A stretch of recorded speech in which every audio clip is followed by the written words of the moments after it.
Assalamualaikum warahmatullahi wabarakatuh. Halo semuanya, perkenalkan kami dari kelompok 3 kelas 4D. Pada video kali ini kami akan menjelaskan tentang proses kebijakan pendidikan. Nah teman-teman, sebelum kita masuk ke materi, kita kenalan dulu yuk dengan para pemateri kita. Yang pertama ada Isnaini Musyarafah, yang kedua ada Aulia Holillah, dan yang ketiga ada Qori Rahma Aulia. Tanpa berlama-lama lagi, langsung saja kita saksikan video pembelajaran dari kelompok 3. Baiklah, langsung saja pada materi yang pertama, yaitu pengertian kebijakan pendidikan. Kebijakan pendidikan sendiri terdiri dari dua kata, yaitu kebijakan atau polis, dan pendidikan, yaitu education. Nah, kebijakan pendidikan sendiri ialah suatu keputusan yang dibuat oleh pemerintah atau penyelenggara dalam bidang pendidikan sebagai reaksi dari munculnya berbagai permasalahan pendidikan. Nah, yang dimana suatu pedoman bertindak dan sebagai solusi serta inovasi guna mencapai visi dan misi pendidikan dari pemerintah maupun aktor lainnya yang mengurusi pendidikan. Untuk materi yang selanjutnya yaitu tujuan dari kebijakan pendidikan. Yang pertama, yaitu tujuan kebijakan dilihat dari sisi tingkatan masyarakat. Tujuan dari kebijakan ini dapat diamati dan diambil dari sifat tujuan pendidikan yang universal. Ini merupakan analisis kebenaran dan realistis di masyarakat. Dan karena pendidikan merupakan makna umum, ialah proses untuk mentransfer nilai untuk memanipulasikan kehidupan bangsa pada saat pengetahuan dan kepribadian. Yang kedua, tujuan kebijakan dilihat dari sisi tingkatan politisi. Tujuan dari kebijakan ini dapat diamati dan diturunkan dari kontribusi pendidikan terhadap pengembangan kebijakan di berbagai tingkat masyarakat. Pendidikan telah menjadi kebijakan publik yang harus berperan aktif dalam menciptakan generasi manusia yang seimbang antara hak dan kewajiban, sehingga ide, sikap, dan perilakunya menjadi lebih demokratis. Yang ketiga, tujuan kebijakan dilihat dari sisi tingkatan ekonomi. Tujuan kebijakan ini dapat dilihat dan ditelusuri dari kesadaran pentingnya pendidikan sebagai investasi jangka panjang. Jadi di sini kita akan membahas aspek-aspek kebijakan pendidikan. Aspek-aspek yang tercakup dalam kebijakan pendidikan menurut H.R. Tilar dan Rian Nugroho dalam Arif Rohman yaitu: yang pertama, memiliki validitas. Kebijakan pendidikan haruslah mempunyai validitas dalam perkembangan pribadi serta masyarakat yang memiliki pendidikan itu. Bagi perkembangan individu, validitas kebijakan pendidikan tampak dalam sumbangannya bagi proses pemerdekaan individu dalam pengembangan kepribadiannya. Lalu yang kedua ada keterbukaan. Proses pendidikan sebagai proses pemanusiaan terjadi dalam interaksi sosial. Hal ini berarti bahwa pendidikan itu merupakan milik masyarakat. Apabila pendidikan itu merupakan milik masyarakat, maka suara masyarakat dalam berbagai tingkat perumusan, pelaksanaan, dan evaluasi kebijakan pendidikan perlu mendengar suara atau saran-saran dari masyarakat. Yang ketiga ada riset pengembangan. Kebijakan pendidikan didukung oleh riset dan pengembangan. Suatu kebijakan pendidikan bukanlah suatu abstrak tetapi yang dapat diimplementasikan. Suatu kebijakan pendidikan merupakan pilihan dari berbagai alternatif sehingga perlu dilihat output dari kebijakan tersebut. Yang keempat ada misi pendidikan. Kebijakan pendidikan berkaitan dengan penjabaran misi pendidikan dalam pencapaian tujuan-tujuan tertentu. Apabila visi pendidikan mencakup rumusan yang abstrak, maka misi pendidikan lebih terarah pada pencapaian tujuan-tujuan pendidikan yang konkret. Kebijakan pendidikan merupakan hal yang dinamis yang terus-menerus berubah namun terarah dengan jelas. Yang kelima yaitu ada efisiensi. Kebijakan pendidikan harus berdasarkan efisiensi. Kebijakan pendidikan bukan semata-mata berupa rumusan verbal mengenai tingkah laku dan pelaksanaan praktis pendidikan. Kebijakan pendidikan harus dilaksanakan dalam masyarakat dan dalam lembaga-lembaga pendidikan. Yang terakhir, yang keenam, ada kejelasan tujuan. Kejelasan tujuan akan melahirkan kebijakan pendidikan yang tepat. Kebijakan pendidikan yang kurang jelas arahannya akan mengorbankan kepentingan peserta didik. Seperti yang telah dijelaskan, proses pendidikan adalah proses yang menghormati kebebasan peserta didik. Peserta didik bukanlah objek dari suatu proyek pendidikan, tetapi subjek dengan nilai-nilai moralnya. Yap, sekian materi yang saya sampaikan. Mari kita lanjut ke materi berikutnya. Selanjutnya ada kriteria kebijakan pendidikan. Proses kebijakan pendidikan memiliki karakteristik yang khusus sebagai berikut. Yang pertama, memiliki tujuan pendidikan. Kebijakan pendidikan harus memiliki tujuan, namun lebih khusus bahwa ia harus memiliki tujuan pendidikan yang jelas dan terarah untuk memberikan kontribusi pada pendidikan. Memiliki aspek legal formal. Kebijakan pendidikan tentunya akan diberlakukan, maka perlu adanya pemenuhan atas prasyarat yang harus dipenuhi agar kebijakan pendidikan itu diakui dan secara sah berlaku untuk sebuah wilayah. Maka kebijakan pendidikan harus memenuhi syarat konstitusional sesuai dengan hierarki konstitusi yang berlaku di wilayah tersebut, hingga ia dapat dinyatakan sah dan resmi berlaku di wilayah tersebut. Memiliki konsep operasional. Kebijakan pendidikan sebagai sebuah panduan yang bersifat umum, tentunya harus mempunyai manfaat operasional agar dapat diimplementasikan, dan ini adalah sebuah keharusan untuk memperjelas pencapaian tujuan pendidikan yang ingin dicapai. Apalagi kebutuhan akan kebijakan pendidikan adalah fungsi pendukung pengambilan keputusan, dibuat oleh yang berwenang. Kebijakan pendidikan itu harus dibuat oleh para ahli di bidangnya yang memiliki kewenangan untuk itu, sehingga tidak sampai menimbulkan kerusakan pada pendidikan dan lingkungan di luar pendidikan.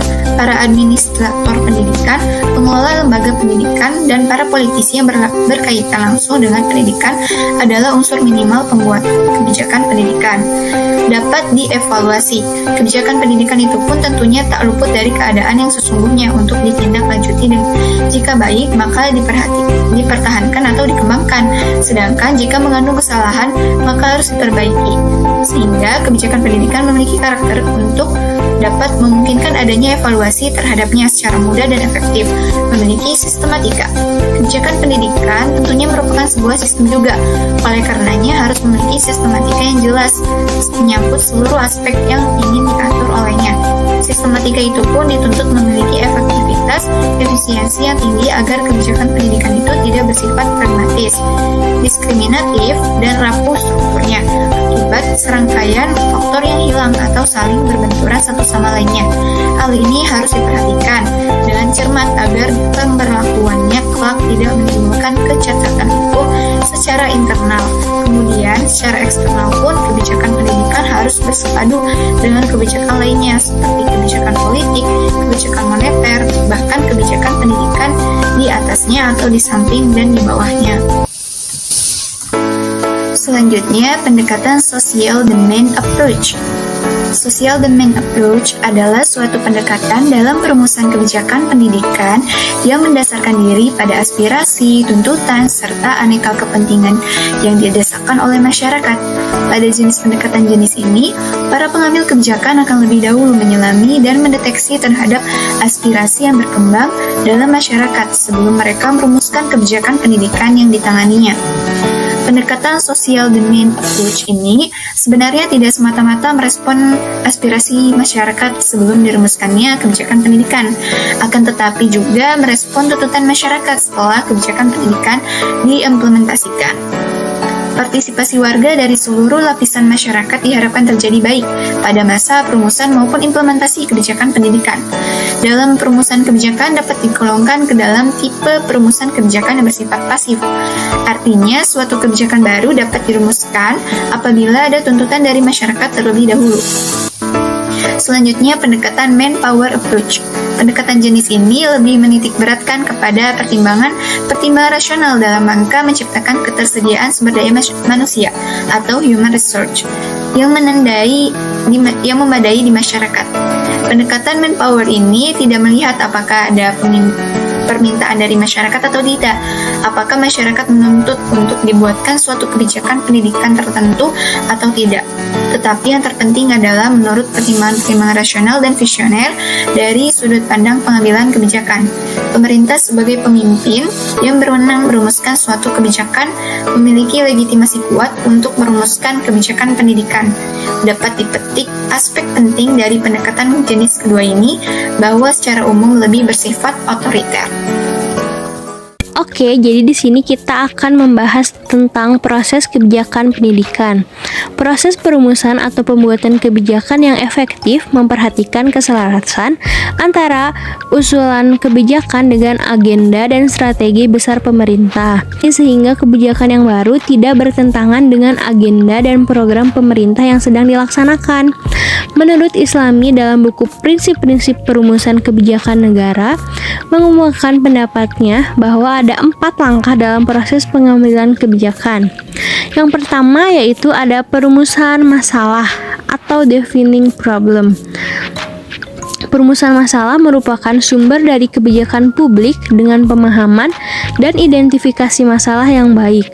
Maka perencanaan kebijakan dapat disusun. Perumusan masalah dilakukan oleh mereka yang terkena masalah atau orang lain yang mempunyai tanggung jawab, dan pembuat kebijakan harus mempunyai kapasitas untuk itu. Proses kebijakan publik dimulai dengan kegiatan merumuskan masalah secara benar, karena keberhasilan atau kegagalan dalam melaksanakan perumusan kebijakan ini akan sangat berpengaruh pada proses pembuatan kebijakan seterusnya. Lalu yang kedua ada agenda kebijakan. Dari sekian banyaknya problem umum yang muncul, hanya sedikit yang mendapat perhatian dari pembuat kebijakan. Pilihan dan perhatian pemuat kebijakan menyebabkan timbulnya agenda kebijakan. Sebelum masalah-masalah berkompetensi untuk masuk dalam agenda kebijakan, masalah tersebut akan berkompetisi dengan masalah yang lain yang pada akhirnya akan masuk dalam agenda kebijakan. Lalu yang ketiga ada pemilihan alternatif kebijakan untuk memecahkan masalah. Setelah masalah-masalah publik didefinisikan dengan baik dan para perumus kebijakan sepakat untuk memasukkan masalah tersebut ke dalam agenda kebijakan, maka langkah selanjutnya adalah membuat pemecahan masalahnya. Dalam tahapan ini, para perumus kebijakan akan berhadapan dengan alternatif-alternatif pilihan kebijakan untuk memecahkan masalah tersebut. Nah, yang keempat atau yang terakhir ada tahap penetapan kebijakan. Setelah salah satu dari sekian alternatif kebijakan diputuskan untuk diambil sebagai cara memecahkan masalah kebijakan, maka tahap paling akhir dalam membuat kebijakan adalah penetapan kebijakan. Proses pembuatan kebijakan tidak dapat dipisahkan dengan proses penetapan atau pengesahan kebijakan. Nah, proses kebijakan pendidikan tersebut dapat dilakukan pada setiap fase proses kebijakan. Ada 6 fase dalam proses kebijakan pendidikan. Yuk, mari simak materi selanjutnya tentang fase proses kebijakan. Dalam proses kebijakan terdapat 6 fase. Yang pertama ialah fase inisiasi, yang kedua ialah fase estimasi, yang ketiga ialah fase seleksi, dan yang keempat ialah fase implementasi, dan yang kelima fase evaluasi, dan yang terakhir ialah fase terminasi. Oke, jadi materi terakhir yang akan kita bahas yaitu tentang model proses perumusan kebijakan pendidikan. Ada beberapa model perumusan kebijakan pendidikan. Yang pertama yaitu ada model kelembagaan. Model kelembagaan ini berprinsip pada pemerintah adalah penanggung jawab pembuat kebijakan. Apapun yang dihasilkan oleh pemerintah merupakan kebijakan publik. Model kelembagaan ini didasari oleh fungsi kelembagaan dari setiap sektor pemerintah dalam merumuskan kebijakan. Pemberian kebijakan oleh pemerintah dicirikan dengan lembaga negara memberikan legitimasi, lalu kebijakan negara bersifat universal dan kebijakan tersebut dapat dimonopoli dan dipaksakan oleh pemerintah kepada masyarakat. Hal ini selaras dengan pendapat yang menyatakan bahwa model lembaga merupakan model yang digunakan oleh pemerintah dalam merumuskan kebijakan. Yang kedua ada model sistem. Model sistem merupakan model yang menggambarkan kejadian nyata yang terjadi saat pembuatan kebijakan. Model sistem ini disebut juga dengan model deskriptif. Model sistem ini dirumuskan dari sudut pandang pembuat kebijakan. Dalam merumuskan kebijakan, dengan model ini pembuatan kebijakan dilihat perannya dari proses perancangan maupun pengkoordinasiannya dalam menemukan pemecahan masalah. Maka dari itu, model sistem dapat diaplikasikan pada kebijakan pendidikan. Namun perlu adanya keikutsertaan masyarakat secara menyeluruh agar dapat memetakan permasalahan untuk dicarikan solusi yang tepat. Yang ketiga, ada model penyelidikan campuran. Model penyelidikan campuran menggunakan aspek dari dua pendekatan maupun dua sudut pandang. Model penyelidikan campuran menuntut pembuat kebijakan untuk menggunakan teori rasional yang bersifat menyeluruh dan inkrementalisme dengan memperhatikan situasi dan kondisi yang berbeda. Yang keempat, ada model proses. Model proses mengasumsikan bahwa pendidikan merupakan kegiatan yang memiliki proses. Adapun tahapan perumusan kebijakan dengan model proses yaitu mengidentifikasikan masalah, menyusun agenda, merumuskan perencanaan kebijakan, mengesahkan kebijakan, menerapkan kebijakan, dan penilaian kebijakan. Penerapan model proses ini dalam kebijakan pendidik dapat dilaksanakan dengan mengikuti setiap tahapan agar mendapat kebijakan yang tepat. Nah, saya telah membahas 4 model, lalu 4 model proses perumusan kebijakan selanjutnya akan dijelaskan lebih lanjut oleh rekan saya yang lain. Selamat menyimak. Selanjutnya ada model teori elit. Teori elit mengasumsikan bahwa masyarakat terdiri dari dua kelompok, yaitu kelompok pemegang kekuasaan dan kelompok yang tidak memegang kekuasaan. Teori elit ini berpandangan bahwa demokrasi yang dijalankan secara penuh akan memungkinkan adanya bias dalam merumuskan kebijakan. Hal ini dikarenakan kebijakan yang dihasilkan merupakan bagian dari preferensi politik kaum elit. Model ini lebih banyak mempertimbangkan kepentingan elit dibandingkan tuntutan dari masyarakat. Maka, isu kebijakan yang akan dimasukkan dalam proses perumusan kebijakan pendidikan menjadi hasil konflik dan kesepakatan dari kaum elit politik tersebut. Sedangkan masyarakat tidak memiliki kekuatan untuk dapat mencampuri kebijakan yang dihasilkan. Oleh sebab itu, perlunya kebijaksanaan kaum elit politik untuk dapat merumuskan kebijakan yang berlandaskan kepentingan umum. Lalu ada model rasional. Model rasional merupakan kebijakan yang didapatkan dari perolehan sosial maksimum. Artinya, bahwa model rasional yang digunakan oleh pemerintah harus mampu untuk menghasilkan kebermanfaatan yang maksimal bagi masyarakat. Teori ini mempreskripsikan berbagai bentuk prosedur dalam mengambil keputusan yang diperoleh dari cara yang dianggap efisien dalam merumuskan kebijakan. Model rasional berasal dari pemikiran rasionalisme dan positivisme yang bersifat ilmiah. Hal ini dikarenakan model rasional meyakini bahwa permasalahan yang dihadapi dapat diselesaikan melalui metode yang ilmiah dan rasional. Maka dapat disimpulkan bahwa keputusan publik tidak mengoptimalkan manfaat di atas bebas namun hanya memenuhi kriteria pembuat kebijakan, sedangkan rasionalitas manusia memiliki keterbatasan. Selanjutnya ada model inkrementalis. Model inkrementalis merupakan bentuk dari kritik model rasional. Model ini beranggapan bahwa pembuat kebijakan tidak memungkinkan melaksanakan proses seperti model rasional dikarenakan adanya keterbatasan pada pembuat kebijakan, seperti keterbatasan waktu, intelektual, dan biaya. Model ini melakukan penyesuaian dengan realitas kehidupan demokratis dan pluralisme, serta keterbatasan yang dimiliki manusia. Model ini berlandaskan bahwa adanya perubahan inkrementalis mengakibatkan adanya proses keamanan apabila terjadinya perubahan kebijakan. Segala bentuk pengetahuan yang dipercaya dilandaskan kepada satu-satunya cara untuk memperoleh keputusan tanpa memunculkan resiko. Maka secara umum dapat disimpulkan bahwa model inkrementalis merupakan model yang tidak melakukan proses sehingga kurang tepat digunakan dalam proses perumusan kebijakan, dikarenakan kebijakan dalam pendidikan bersifat kontinu dan memakan waktu yang lama. Lalu selanjutnya ada model analisis kebijakan pendidikan.